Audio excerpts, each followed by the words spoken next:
யாருடைய மனதும் புண்படும்படி பேசியிருந்தால் 100 முறை கூட மன்னிப்பு கேட்க தயார் என்று மத்திய கல்வி அமைச்சர் தர்மேந்திர பிரதான் கூறியுள்ளார். நாடாளுமன்ற பட்ஜெட் கூட்டத்தொடரின் 2வது அமர்வு நேற்று முதல் நடைபெற்று வருகிறது. இதில் தமிழ்நாட்டுக்கு கல்வி நிதி மறுப்பு விவகாரம் மற்றும் மும்மொழிக் கொள்கை விவகாரத்தில் திமுக எம்பிக்கள் கடும் அமளியில் ஈடுபட்டு வருகின்றனர். இச்சூழலில் மத்திய கல்வி அமைச்சர் தர்மேந்திர பிரதான் நேற்று பேசுகையில் பாஜக ஆளாத மாநிலங்களான கர்நாடகா, இமாச்சல பிரதேசத்திலும் தேசிய கல்விக் கொள்கை ஏற்கப்பட்டுள்ளது. தேசிய கல்விக் கொள்கை மூலம் இந்தி திணிக்கப்படுகிறது என்பது தவறானது. தமிழ்நாட்டு மாணவர்களை திமுக தவறாக வழிநடத்தி அரசியல் செய்கிறது.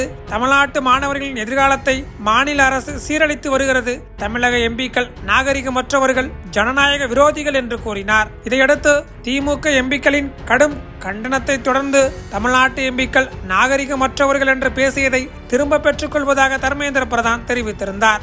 இந்நிலையில் இன்று மாநிலங்களவையில் உரையாற்றிய தர்மேந்திர பிரதான் யாருடைய மனதும் புண்படும்படி பேசியிருந்தால் 100 முறை கூட மன்னிப்பு கேட்க தயார் என்றும், பிரதமர் மோடி தலைமையிலான அரசு தமிழருக்கும் தமிழகத்திற்கும் எதிரானது அல்ல, அவையில் எப்படி நடந்து கொள்ள வேண்டும் என எனக்கு யாரும் பாடம் எடுக்க வேண்டாம் என்றும் கூறியுள்ளார்.